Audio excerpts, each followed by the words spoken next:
Hello friends, welcome back to my channel Holmes cooking with Soma. আজকে আমি পটল আর বাদাম দিয়ে একটি নতুনত্ব রেসিপি আপনাদের সঙ্গে শেয়ার করছি। আর এই রেসিপিটি তৈরি করার জন্য থাকছে একটি স্পেশাল মশলা। চলুন তাহলে শুরু করা যাক আজকের রেসিপি।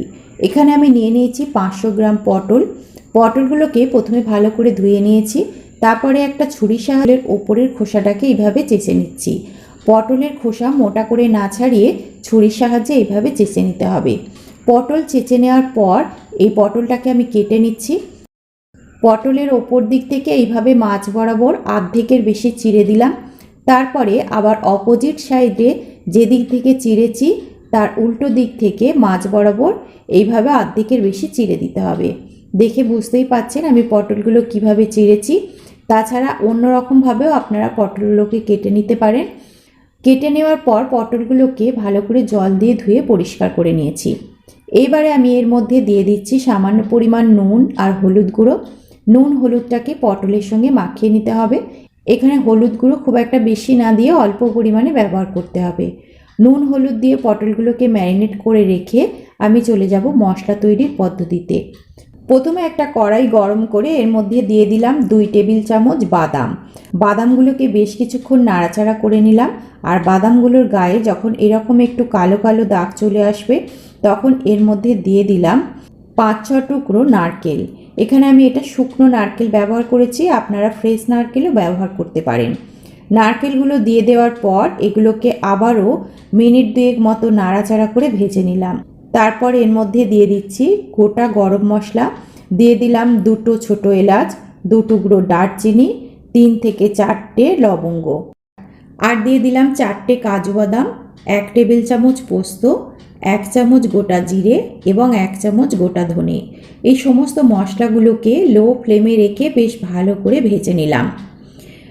মশলা ভাজার একটা সুন্দর গন্ধ বেরোলে এগুলোকে নামিয়ে বেশ কিছুটা ঠান্ডা করে নেব।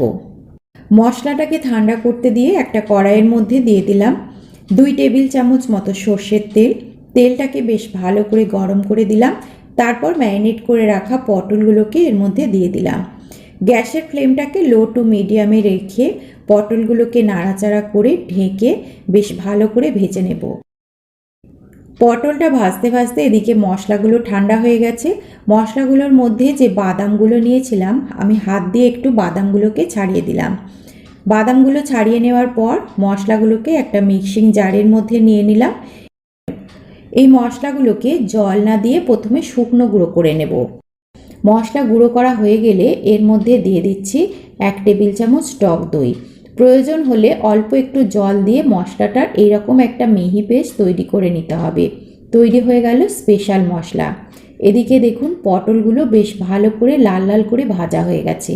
একটু নাড়াচাড়া করে সময় দিয়ে পটলগুলোকে এইভাবে ভেজে নিতে হবে। এবার পটলগুলোকে আমি তুলে নিচ্ছি। আর পটল ভেজে নেওয়ার পর পটলের যে তেলটা আছে সেটা খুবই কালো লাগছে, তাই অল্প পরিমাণে তেল আমি এর থেকে তুলে নিলাম। এখন ওই কড়াইয়ের মধ্যে দিয়ে দিচ্ছি 1 টেবিল চামচ সর্ষের তেল। তেলটা গরম হয়ে গেলে এর মধ্যে দিয়ে দিলাম ফাটিয়ে রাখা তেজপাতা, 2টো কাঁচা লঙ্কা এবং 1/2 চামচ মতো গোটা জিরে, আর বেশ কয়েকটা কারি পাতা। ফোড়নগুলোকে কয়েক সেকেন্ড ভেজে নিলাম। যখন এর মধ্যে থেকে সুন্দর গন্ধ বেরোতে আরম্ভ করলো তখন এর মধ্যে দিয়ে দিলাম একটা বড় সাইজের পেঁয়াজ কুচি। পেঁয়াজটাকে ভেজে নিচ্ছি, তবে খুব একটা লাল করব না। পেঁয়াজটা কালার চেঞ্জ হওয়া পর্যন্ত ভেজে নিলাম। তারপর এর মধ্যে দিয়ে দিচ্ছি একটা মিডিয়াম সাইজের টমেটো। টমেটোটাকে দিয়ে দেওয়ার পর এর মধ্যে দিয়ে দিলাম স্বাদ অনুযায়ী নুন। নুন দেওয়ার জন্য টমেটোটা তাড়াতাড়ি নরমও হয়ে যাবে আর সমস্ত কিছু ভালোভাবে ভাজাও হয়ে যাবে। মিনিট 2 পর টমেটো পেঁয়াজ ভালো করে ভাজা হয়ে গেছে, এগুলো নরমও হয়ে গেছে। খুব ভালো করে এগুলোকে মিশিয়ে দিলাম। এখন দিয়ে দিচ্ছি 1 টেবিল চামচ গ্রেট করে নেওয়া আদা রসুন, আর এই আদা রসুনটাকে খুব ভালোভাবে কষে নিলাম। তারপর এর মধ্যে দিয়ে দিলাম তৈরি করে রাখা স্পেশাল মশলাটা, আর এর সঙ্গে দিয়ে দেবো কিছু গুঁড়ো মশলা। দিয়ে দিলাম 1/2 চামচ মতো লঙ্কার গুঁড়ো আর 1/2 চামচ মতো হলুদ গুঁড়ো। কালারের জন্য দিয়ে দিলাম অল্প পরিমাণে কাশ্মীরি লঙ্কার গুঁড়ো, আর মিক্সিং জার ধোয়া কিছুটা জল আমি এর মধ্যে দিয়ে দিলাম। এখন গ্যাসের ফ্লেম লোতে রেখে মশলাগুলোকে ভালো করে কষে নেব। যেহেতু বাদাম দেওয়া আছে মশলার তলা লেগে যাওয়ার সম্ভাবনা থাকবে, তাই লো ফ্লেমে রেখে আর মাঝে মাঝে নাড়াচাড়া করে মশলাটাকে কষে নিতে হবে। ঢাকা দিয়ে মাঝে মাঝে নাড়াচাড়া করে আমি মশলাটাকে কষে নিয়েছি। এখন দেখুন মশলা বেশ ভালোভাবে কষা হয়ে গেছে। এখন আমি এর মধ্যে দিয়ে দিচ্ছি পর্যাপ্ত পরিমাণে জল। জলটা দেওয়ার পর ফুটে ওঠা অবধি অপেক্ষা করলাম। তারপর এর মধ্যে দিয়ে দিলাম ভেজে রাখা পটলগুলো আর সব কিছু ভালো করে মিশিয়ে দিলাম। বন্ধুরা, আজকের রেসিপি যদি আপনাদের ভালো লেগে থাকে তাহলে অনুরোধ রইল আমার চ্যানেলটিকে সাবস্ক্রাইব করে আমার পাশে থাকার জন্য।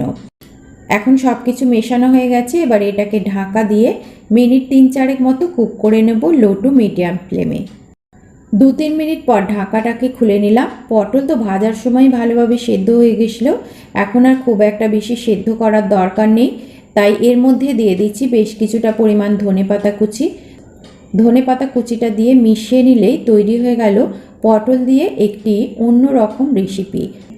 ঢাকা দিয়ে কিছুক্ষণ স্ট্যান্ডিং টাইমে রেখে দিয়েছিলাম। এখন দেখুন তৈরি হয়ে গেল একটা নতুন ধরনের পটলের কারি। এর স্বাদ ও গন্ধ সব কিছুই অন্যরকম। আজকের রেসিপি কেমন লাগলো অবশ্যই জানাবেন। আজ তাহলে এই পর্যন্তই, দেখা হবে পরবর্তী ভিডিওতে। এতক্ষণ সঙ্গে থাকার জন্য আমার সকল বন্ধুদের অসংখ্য ধন্যবাদ।